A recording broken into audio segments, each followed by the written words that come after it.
friends. Welcome to the Creative Impact Podcast. I'm your host, Rachel Caldwell, and I'm so happy you're here. Each episode, I take some time to chat with fellow artists about life, faith, and the impact of the arts. When we start realizing that I am different than every other person, then my movement matters because you move differently than I move. And if God created us on purpose for this season and this time, then we need to move. We need to bring our authentic originality of who we are into this space because we need it, because no one else can do it besides you. Welcome to episode 58 of the Creative Impact Podcast.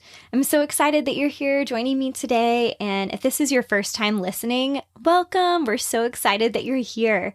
Shayna Acosta joins me for this episode, and she brings such passion for the arts and what we're doing and why we're here in this time, in this season. I personally came out of this conversation with Shayna feeling so inspired and affirmed as an artist. Her passion for helping artists recognize their identity and the power of their art is unlike anything I've ever heard. Shayna is a professional dancer, choreographer, and movement director, and she's worked for a variety of universities, including Bethel Conservatory of the Arts most recently. She's choreographed many national commercials and music videos and routines for hip-hop crews and shows like World of Dance. Her love for science, mentorship, and dance birthed her workshop, Impossible Movement, which she shares more about on the show today. We talk about why our movement matters and why all of the arts need each other. Enjoy this conversation with Shayna Acosta.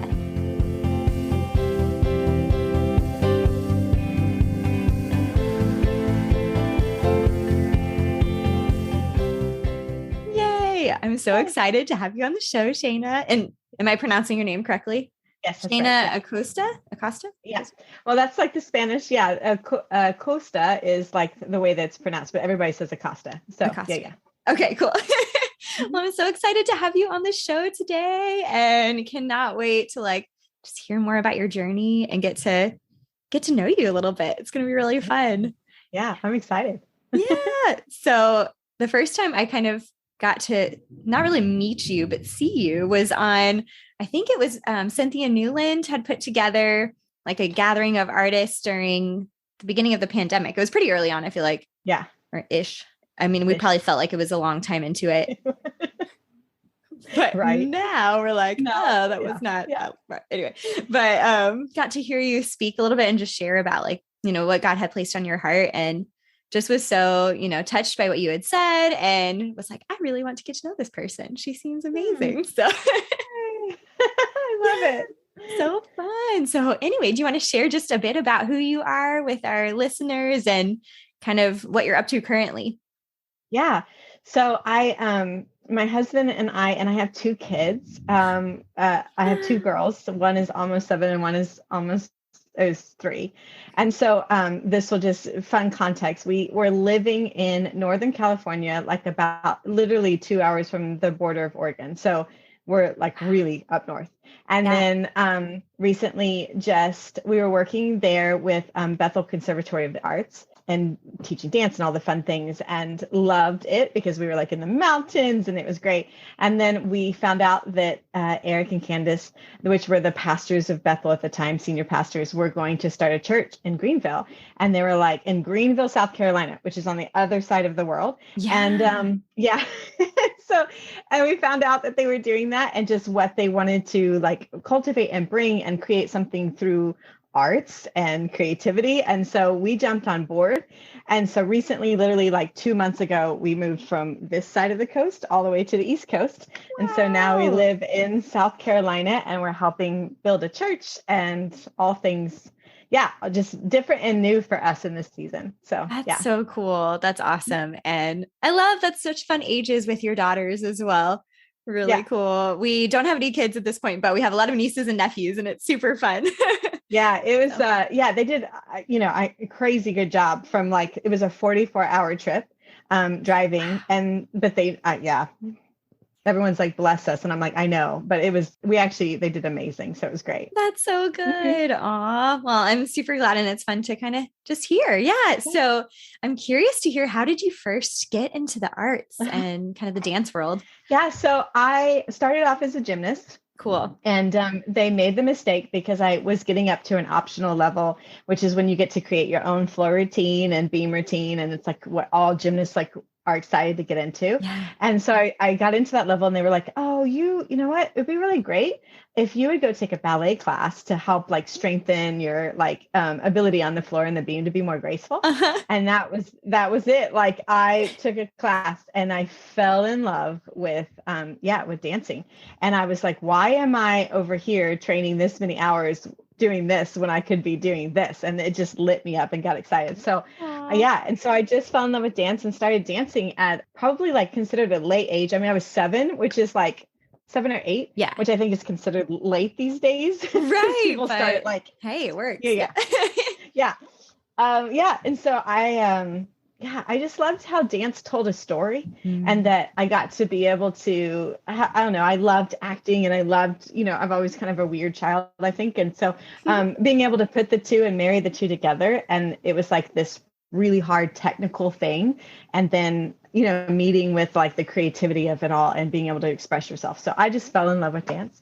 And so that's how I met dance and started, a very long journey with it. Right. That's so exciting. I started later too. I was like 9, 10-ish. Yeah. Yeah. So, but and then you're like, you love it. And it's just becomes part of who you are, I guess, in a lot of ways, and just, being able to express yourself, like you said. So that's super cool. Yeah. So what was your journey moving from kind of starting in that ballet class and kind of into the rest of your like training years? Yeah.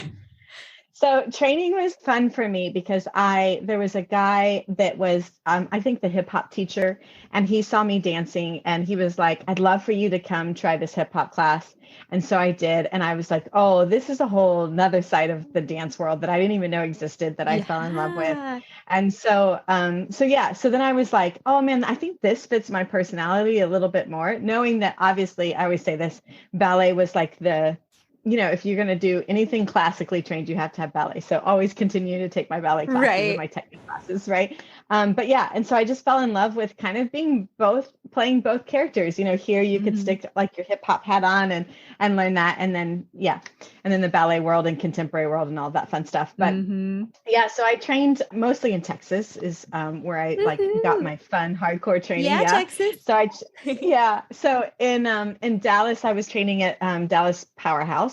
And then I moved to Houston and was training with Planet Funk at the time. Nice. And and it was just a fun introduction. And I knew that I was going to do something with it. And so, and then that turned into amazing gigs and opportunities, but I'm obviously older than probably a lot of dancers now because I dance with people like Hanson, which was really cool back in the day because they were like, bop, and that was really big. Yeah.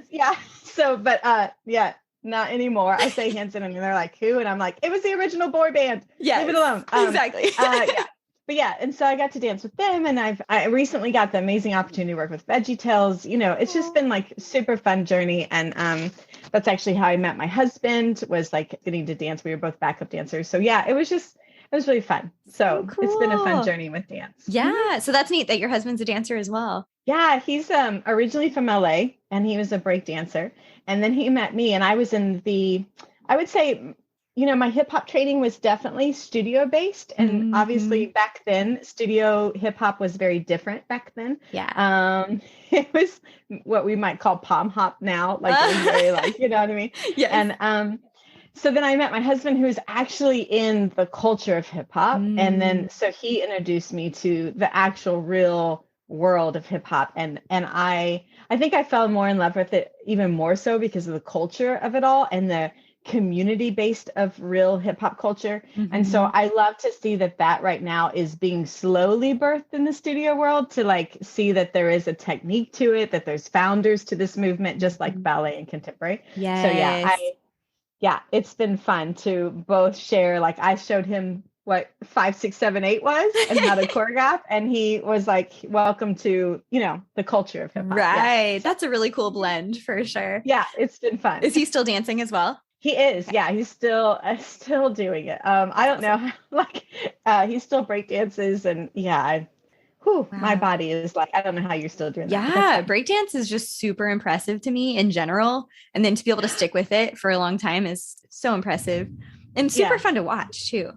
it is. Yeah. It is fun. And I love right now we're like experimenting of like how do we incorporate that into the church? Yeah. Because the church has been so like when we say worship dance, it has a stigma to it, right? Like we Yes. automatically think a certain thing in Kind our of head, whatever that liturgical, is. lyrically, Yes, like, right. yeah. Like cover up to, you know what I mean? Yes. And maybe a flag or two, and if you're real crazy. And Yes. so yeah, I think that's where we're on our journey right now is experimenting of being like, okay, as a dancer that doesn't maybe necessarily move that way, but my movement is still worship. And so Mm. how do I get to bring that into the church and slowly introduce that to them in this time where we really need to open our hearts up to artists because yeah, and we'll get Yeah. into that later. But For yeah. sure. That's so good. So good.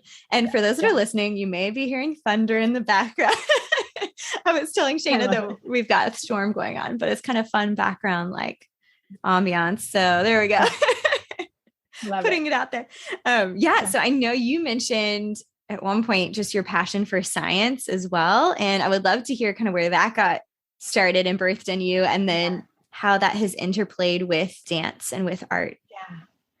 So had this amazing opportunity where I watched this video. So I wasn't necessarily like some science nerd that grew up in school that like knew I was going to be into science. Back, I mean, I'm not that old, but just that science wasn't really like given to girls. Like it was not like something in school that was like, hey, you should be a scientist, which is Right. super cool because now it's like they have all this amazing stuff that's like, hey, if you're a girl, here's all these scholarships and stuff. So, Yeah. but I saw this video that set me on fire. And it was, I don't know if you've seen it, and I will tell everybody to go see it and it'll just change your life. But it was, and I don't even know if I can pronounce his name right, but his name is like Louis Giglio, I think is his name. Yes. Yeah. And it had this video of like the whales and the stars and how Yeah. they all make a noise. And he put it together and they were singing. And my mind was like, what? Blown. And I was like, Yeah. there's an orchestra. What? Like, we produce sound. And so I just started like diving because I was like, oh, there's something Mhm. resonating with that with me. And so I just dug in deep and just started like I was like reading books and listening to podcasts and just researching all of this stuff and being like, oh man, like this is a real weird passion that I have found of mine that I didn't know existed. And Right. right. And then, but also then I started, the more that I dug into and like quantum physics and all of this different stuff, I was like, oh, wow, this is amazing. And this actually gives a lot of definition and information to dancers that like, I don't think that they would like know all the time or understand that this is the way when they dance, this is what happens scientifically, or Ooh. this is how you explain maybe this in the Bible scientifically, right? And so I Mhm. was like, wow, I think this is the journey that I'm supposed to go down. And so I started birthing the two. Like, how can I marriage like science? Or I should say three things. How do I marriage like science, the power of God, and movement or artist, like not even necessarily even dancing sometimes, but even just artistry? And how do I Yeah. marry those two? And almost give a voice to artists, and say, this is why we need you in this time. This is why we need you to come alive. This is why I feel like more than ever that we need artists today. Um, and like recently, there was this uh, huge convention that happened. I shouldn't say huge, but a guy, it's like a pastor that's on our board or whatever. He got asked to speak at this and conference, and it was like a buy-in. It was $100,000 to buy into this business conference. So it's not like Wow. anybody that's right. That's yeah. And they recently all these business guys were sitting there and they were talking. They were like, okay, where do we see the next currency? Where do we see the next trend happening? And all of them said creativity. And they were like, we Whoa. really feel like this is the new movement. This is going to be the new thing that is like the new currency of the time, because we need creativity more than ever. And I thought, wow, if the business world is saying that, I don't know, it was just like a lot of confirmation of what's happening and why we need artists. So yeah, so Mhm. that's what I did. And I dove down and started really seeing why we need dancers, why we need movement. And that's how Impossible Movement was birthed, my workshop. Wow, that is Yeah. so cool. And I would love to hear more about Impossible Movement, and what it kind of looks like, and maybe what people experience, because it's a workshop, right? It's what people Yes. experience when they're a part of it.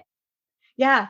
So I think I'll just speak to dancers since this is kind of, you're a dancer, I'm a dancer. So I'll just speak Yes, to dancers for a it's our second. world. It's our Yeah. world. It's our thing. But I don't know if you know, but like, and maybe you probably do. Every dancer probably knows, but like, as an art form, dancing actually is one of the least paid art forms, Yes, that right? resonates for sure. Yes, right. And what I think is really interesting, and I'll go into obviously Impossible Movement, but what I find is interesting is when you start teaching like the history of jazz or the history of tap, you start to see that what was stolen, basically, right? So the way that we know that tap was originated, the history, at least in America, was that the slaves in the South were like literally coming home from working the fields and coming in, and they were like finding community together, and they were like getting music and creating, and they were having a grand old time. Yeah, And right, exactly. right, and then people got frustrated, and they were like, oh man, like how can you be celebrating, how can you be having this community? So they took all of their instruments away, and that's when they started getting bottle caps and like putting it on the bottom of their feet and creating tap shoes, and that's how tap was originated, right? And then Yeah. what happened from there is that the church came in and said that is a sin, what you're doing is a sin, and they automatically told dancers that what they were doing was a sin and that they shouldn't be doing that.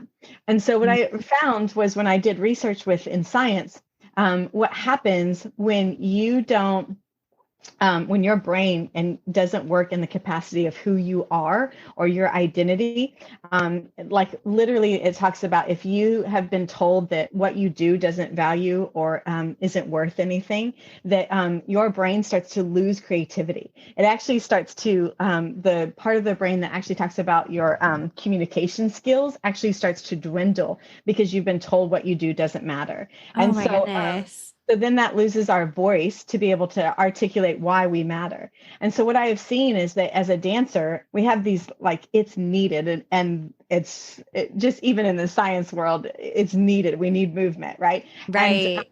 And so like that was it for me. Why I birthed it was, I was like, oh wow, I'm seeing these artists be told, even from the beginning of creation of their art form, that especially in the church, that it was a sin and what they do is not necessarily valued. And so it's like, how do we start telling artists and prove to them that why they were created was important? And so and that's why Impossible Movement was birthed, so that we could give back their voice to them, so that they could communicate, this is why you need me, and this is what I bring to the table. And Yeah. and so yeah, and so when you That come is into like so good. Oh my goodness. My heart's like, yes. yeah, I'm like real passionate about it. I'm like, I Yes. get Like it's so, so great. So just like powerful, and speaks to my heart for sure. And I think good. hopefully to everybody listening, Yeah, yeah. But yeah, so when you come to Impossible Movement Workshop, we start off by going after your identity, why you were made. And I think that's really interesting, because we learn these little things. Like I'm teaching my daughter, who is, like about to be 7, she's in first grade. And I'm teaching her, like, oh, look, your fingerprint is different, your eyeball is different, right? Like all of these things that we Yeah. teach, like that you are one of a kind. And we learn that as a kid. And then we realize that, like, slowly we forget that. And so we start off in that workshop is like with our DNA, that you're completely different. There's no other you on this planet. There was never a you before, and there's not going to be another you. And it's only you that exists. Mm-hmm. And so it's like, obviously, and then we get into like, the way that you were created. You start off as a little baby, as a stem cell, and what stem cells, why they're so sought after and controversial, right? Is that in Right. a stem cell in a baby, is that it literally can be told anything and it will become that. Right. So you start Yeah. off as a single stem cell, and then It's just waiting to be told what to do. So then when you start bringing up the fact of like, it says that I knew you before you were in your mother's womb and like I created you, right? So that stem cell that he created, that the Lord created, he starts speaking into existence, into you what you were supposed to be. So he designed you into you as a mover. He designed you to like whatever color he designed, right? Like he designed you into this intricacy. And then that stem cell started to duplicate and become who you are today. So what I find is interesting is that like when we start realizing that I am different than every other person, then my movement matters because you move differently than I move. And if God created us on purpose for this season and this time, then we need to move. We need to bring our authentic originality of who we are into this space, because we need it, because no one else can do it besides you. Yeah. And so, yeah. And so I think we just going after identity at first. And then obviously we go through like why dance is needed, why like even in, even in like sound waves, it's super cool. I'm like trying to give all this info like really This is quickly, great. I love it. Oh my goodness. Yes. But even in like in sound waves, like when I project, I can only go so far because air, obviously, you know, the air travel, like your sound wave travels through air and it goes into someone's eardrum, right? And that vibrates their eardrum, and that's how we hear. We all know that. Yeah. But what's super cool is that dance literally causes a disruption in the air. It literally causes that sound wave. So if I partner with music, if I partner with singing, if I partner with spoken word as a mover, then I disrupt that air wave to send it even further, right? Like if I create movement, so like I can say, oh, you want this to go into the back of the room and you're communicating this. Well, let me do that for you. And you start to communicate that movement through your body and cause a disruption through sound. Mind blown. Like, right? what? Like I know. So we were created, number one, to be in unity with all the different art forms. So there isn't supposed to be a hierarchy because we all need each other, right? But also like, that's just one of the things I think dancers need to know who they are, why they're created. And that's what this workshop takes you through. And so then at the end, it's like activation, like, how do we break off that thought when we walk into a dance room and we say, oh, I'm comparing myself to this person immediately, which we see a lot of in dance. Right. And it's like, oh man, when I shift that to being like, I'm the only me that walks in this planet, then when I walk into that dance room, I'm not trying to be the person next to me. I'm actually in awe of the fact that I get to dance next to you because there's not a mover like you, right? Like, and then I'm like, then all my perspective is different. And I'm like, how can I create with my movement and your movement? How can the sound that's resonating from us, how can that come together and create a sound that can change people's hearts and change people's thought process? And and I just think it's really cool because the science right now is just coming out. Like they found out that our heart waves obviously, you know, emit a sound, a frequency, right? And they have a way to range that. That's, you know, you have your EEG and your EKGs, right? Like those brain and heart waves. And what I think is interesting is what they have found is that like literally our heart waves can be found 15 feet away from us, right? And what they also found was that if you hang out with me for a long period of time, that my heart waves, what's produced out of my heart waves actually can be found in your thought process.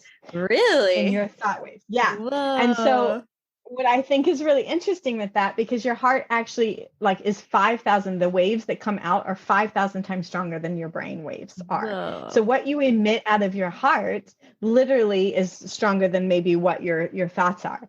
And so my hope for artists when they come to Impossible Movement is that they connect with God and they figure out who they were created to be and how to connect with him. And then how do they create from that authentic place of their heart, like what they dwell on, what makes them excited. And then how do they emit that out so that we can break things off people?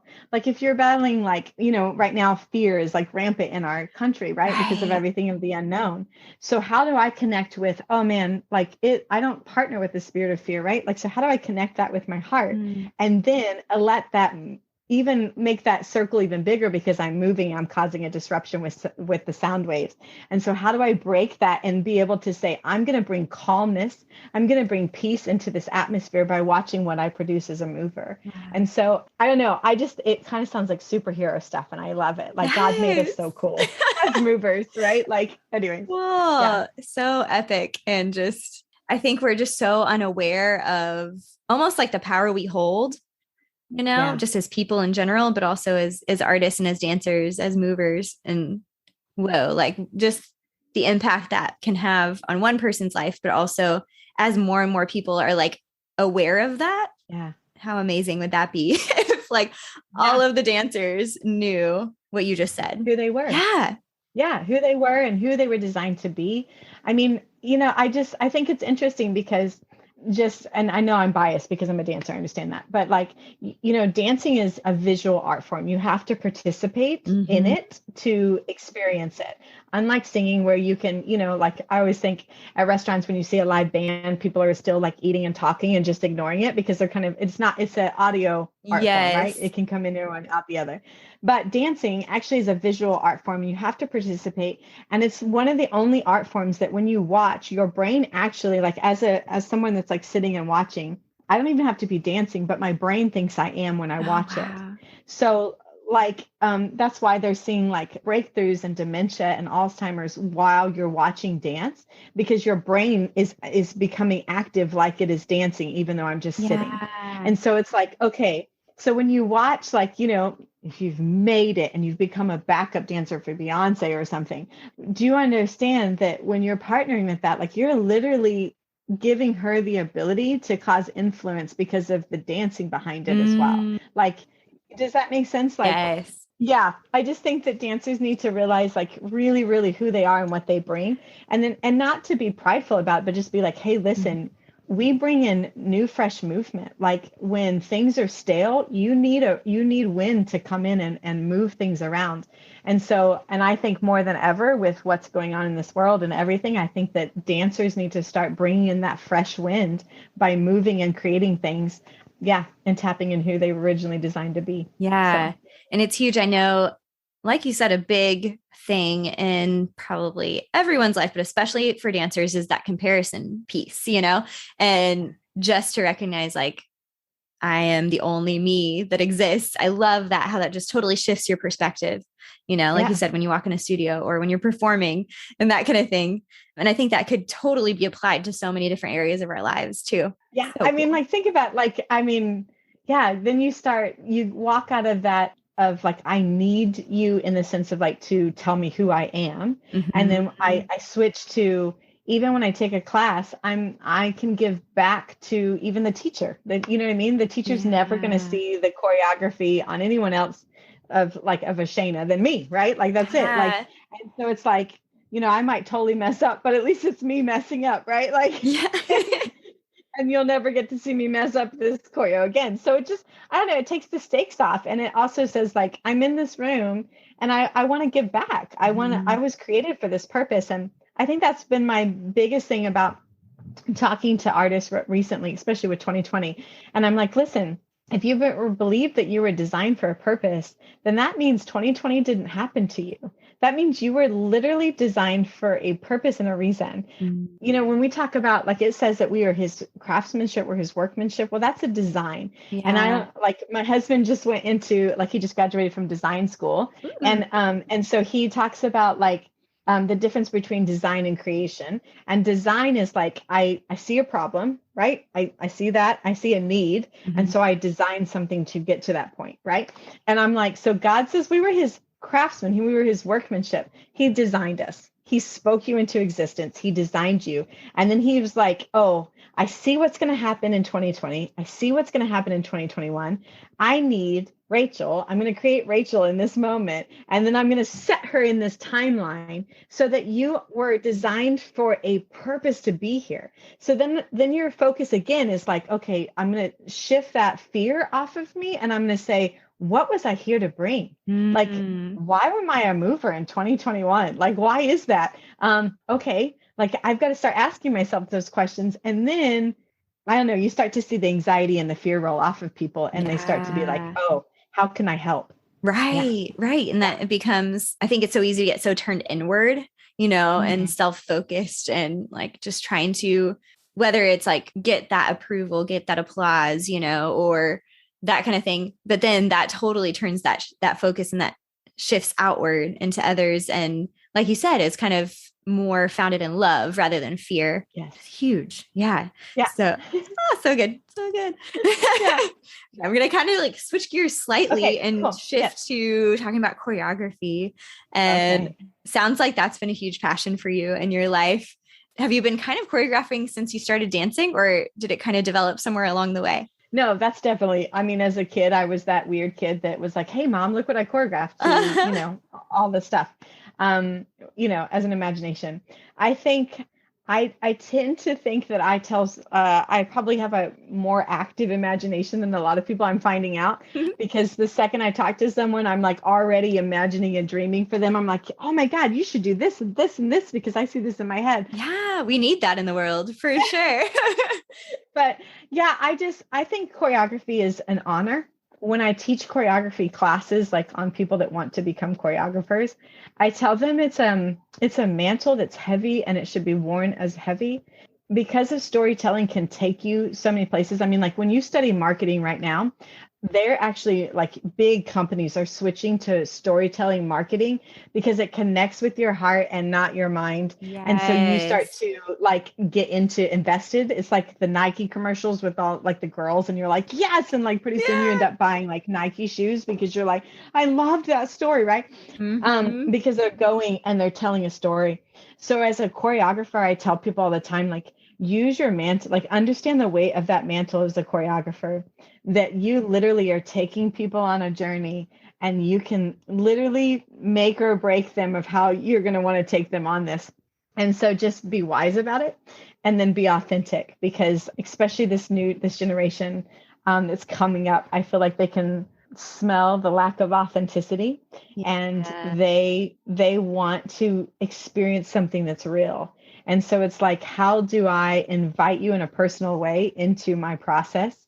And I don't know, I just think that it's incredible, because I think it's an honor that we have this amazing brain that I can imagine something which is like from another realm, right? Like it doesn't exist on the physical. And I can take what I want and bring that down into the physical. And I think that that's like a gift from God, right? Like, I mean, like he breathed us in and said, hey, let's make man into our image, right? And he gave us the ability to create. And so as a choreographer, I'm like, hey, be careful what you imagine and what you bring down and invite people into. So just, I just say treat it with respect and treat it with, walk gently of what you create. So, that's such good wisdom. And I think something that we can all like take with us as we move forward as artists and in our pursuit of creativity and creation, creating new work. So I'm curious to hear some of your highlights, because it sounds like you've done some really fun things as a choreographer. What are some highlights of your choreographic career so far? So I would say like some fun ones. Here's the thing, as I think as a dancer, maybe you can say this as well. Some of my favorite moments aren't necessarily my big like fame moments, but of what has happened in those moments because of your creativity, right? Yes. And I think that's, as I was sitting here, like just like thinking about that and like going, man, moving to another state also causes you to just reflect on everything. So this last couple of weeks have just been like, oh man, like, look, what am I doing with, like, I just jumped off a cliff, right? Right. So, but that being said, is like, I think there's, my husband and I owned a professional dance company in Tulsa, Oklahoma for a while, for almost 10 years. Oh, nice. And before we gave that up to go to Reading, and which is another, fun experience. But anyways, and we created we created 4 original productions that were dance productions. And I think for us, the idea was for us to choreograph things that would be an experience that we would include audiences into, like an immersion, maybe is what you would call it. Immersion experience. And so we had moments, I think there probably were some of my favorite choreography moments, because we got to just sit back and say, how does someone come inside this moment and how do we include them into the process? Because of the buy-in, I don't know, I'm trying to word this really nicely. We've set things up, and when we go into theater, And we set it up where there's that like wall, right? Like you Oh sit yeah. What do down they and call it? The then fourth wall or the something? fourth wall, right? Yeah. Yeah. Yeah. And you get to experience, but it's not real. And there's that wall and everyone's performing. Mm-hmm. And for me, it's like, how do I break that? How do I engage in the fact that when you come in, that we value you, you're important to us. And so we want you to be a part of the process. And Mm-hmm. so those have just been my favorite moments, I guess, as a choreographer, is being like, how do I include people into that?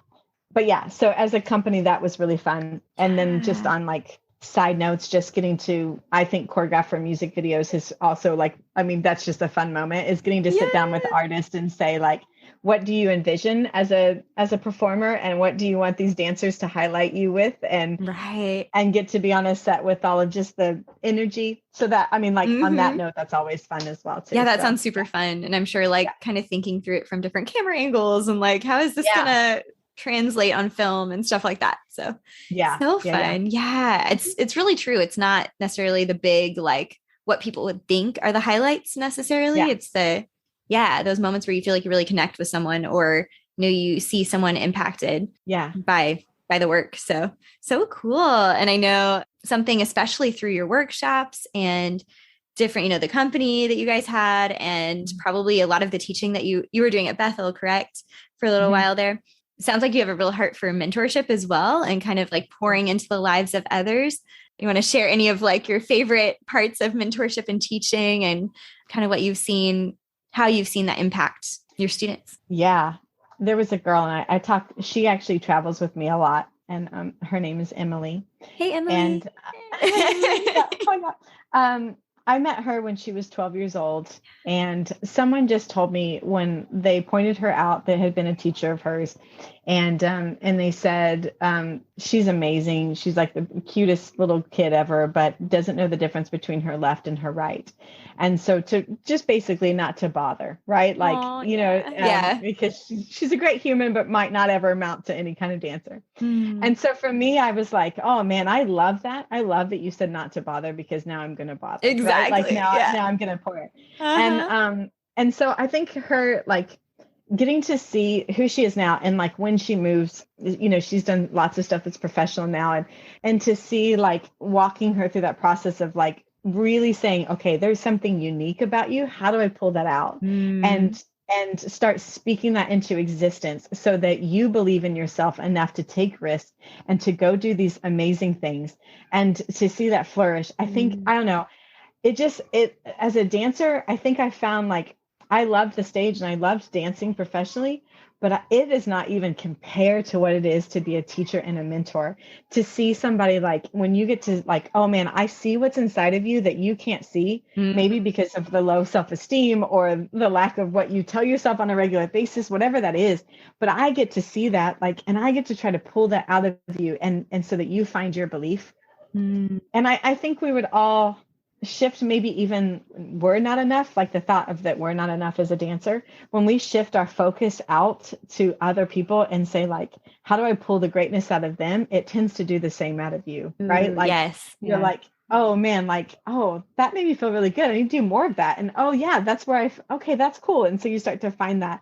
But yeah, I love, it's my favorite. And to Yeah. see just the transformation of people. I mean, like, how Yes. cool is that? It's I don't so know. amazing. I know that's one of my Yeah. favorite things. I work as a high school dance teacher and dance director at a Okay. public high school. And so a lot of our students are dancing for the first time in their lives when they come in as freshmen, and just to see the transformation over 4 years is insane, and that's one of my favorite things. And there's different, at different schools, you may have a lot of Yeah. studio, people coming up from studios or things like that. But I'm like, I actually really resonate and love the fact that we have like people that are totally just fresh, and getting to see that potential, drawn out, like you said, it's just so cool. So that's totally my Because it's heartbeat. yeah, and you know this, because as a dance teacher, not everyone's going to be a professional dancer, obviously, Right. but you're getting to like pull something out of them that they'll be able to apply literally for the rest of their life. Right. And so I don't know. I just think if we there's I always, like my husband says this is there's a little piece of heaven that you're supposed to bring, right? It talks about like Yeah. that the kingdom is coming, right? It's coming down. Yes. And Yes. so it's like, okay, so you're a facet of God because God's like super huge. So you're a facet of God that I'm not, right? Like he put a little bit of him in you that maybe he didn't put in me. Right. And so it's like, I want to experience that. And I also want you to know your value in that. So how do I pull that out? Where do I find that? You know what I mean? So, Yeah. and then be able to say, hey, you might not ever dance again, but you can apply this. Go be a doctor, go, you know what I mean? Like go be an architect, whatever it is that you want to do. But now you know who you are. And I got to be a part of your journey. Like, you know, maybe it's like that big, but at least I get to be a part, right? Yeah. So cool. So cool. Yeah. I know we're like getting towards the end of our time. Do you mind if I ask one more question before we do like our little wrap up section? That's okay. Yes. Okay, cool. Yeah. I loved what you said about learning to be comfortable and quiet. And I think that's something that I'm like journeying through right now also is, you know, loving, I guess, kind of almost being addicted to busy and, you know, feeling like, okay, maybe it's sort of that getting value in a sense from just the fact that we're doing and moving and like getting the stuff done. And it's hard sometimes to just get still and be quiet and sit with our thoughts, sit with God. So what does that journey look like for you? Because I'm just personally curious because I'm literally walking it right now. So cool. Yeah. I think I know I shared with you a little bit, but moving from obviously being a director of a professional company and owning a studio, and then moving to, you know, Redding, California, where we were giving again in an atmosphere of like a conservatory and helping them build and all of these things. And then coming here and it literally is just everything got put on hold, like stop, right? Like it's we're building something. So it's from the scratch, like, you know, and there's no necessarily built community already, right? So everything is just very quiet. And so that like makes you reflect on a lot of things.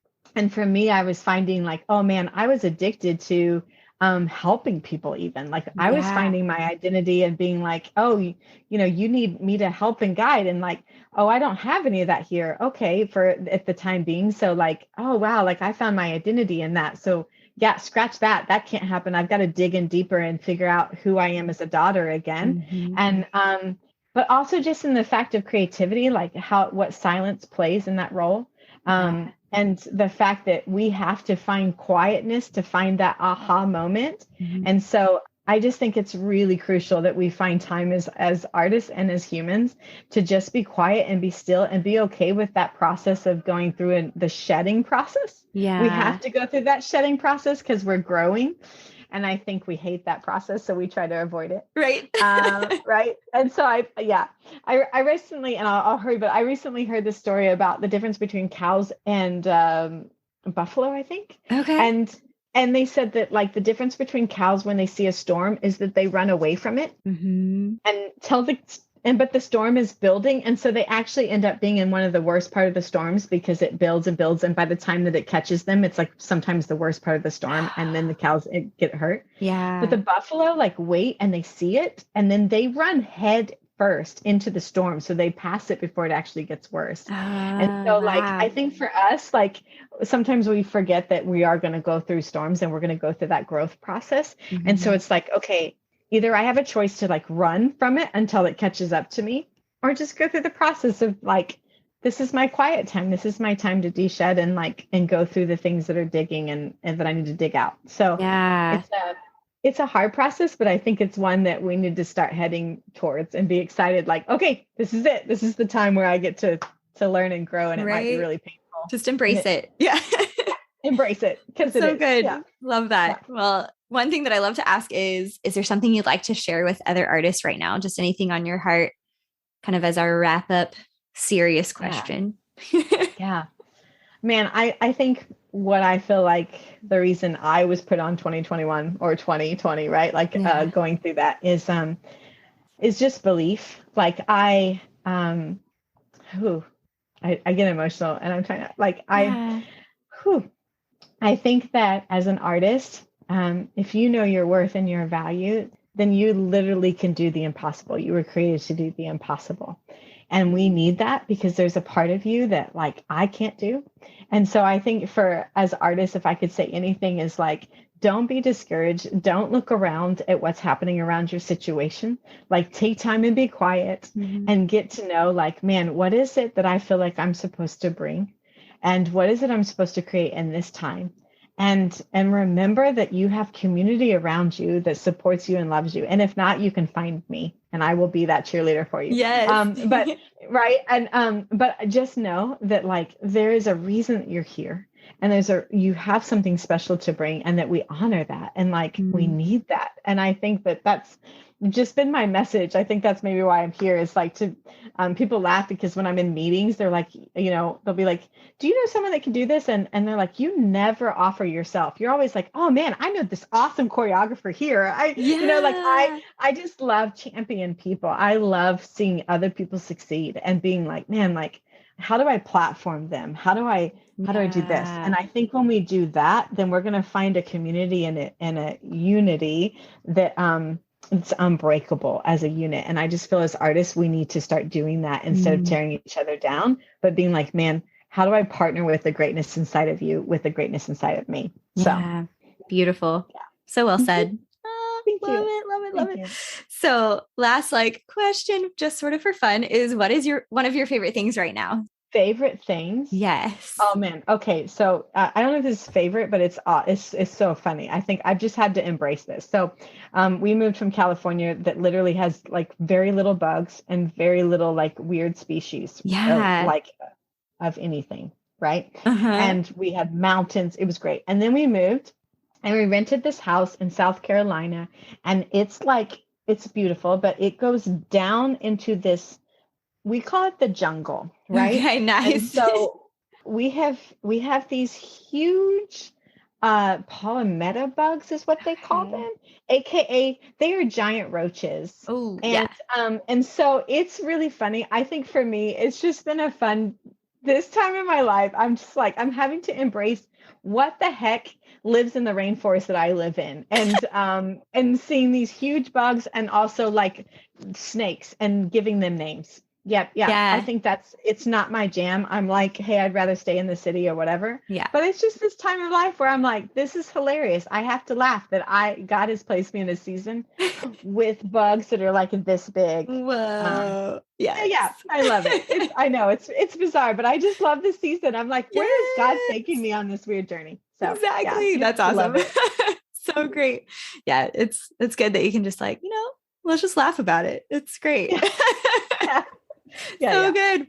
Well, Shayna, this has been so amazing. And I know I've had so much like just welling up in me of just feeling encouraged and ready to like go conquer. I don't know, like just to walk in the dance room tomorrow with my students with just a different perspective and a different lens, So I'm just so excited for everybody to get to hear this and get to share kind of in this conversation. That's what I love about podcasts, is it's very relational. Like you kind of feel like you're in the room. So yeah, I love it. I don't know. I love technology, but also thank you so much. I just always feel so honored. I'm like, oh man, when you reached out, I was like, it's just an honor. And I love to meet new people and just to see what you're doing. And so thank you. Thank you. And I would love to let people know how they can connect with you and, if they want to chat or just like learn about the work you're doing in the workshops. So if you want to share what the best way to connect with you is. I would say Instagram. I love Instagram and I'm on it all the time. So it's just, look up Shayna Acosta on Instagram. There's not very many of us because I have such a weird name. And feel free to message me because I love connection. And literally I have people at my house 24/7, mostly nice. Just people that are coming and hanging out. So if you need anything, please let me know. So perfect. Well, I'll definitely link to your Instagram in the show notes. And I'm also going to find that video, or if you want to send me the specific video from Louis Giglio. I definitely have seen one, but I don't know if it's the same one. Okay. Good. But I could totally link to that in the show notes as well and let people watch it and be amazed. It'll be awesome. It'll be incredible. Thank you so much for your time. Thank you.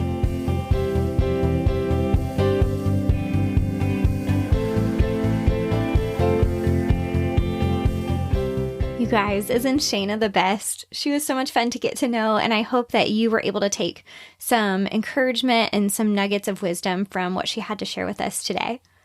You can find all the links, including the YouTube link to the video that she mentioned, Shayna's full bio, and additional resources on our website, creativeimpactpodcast.com.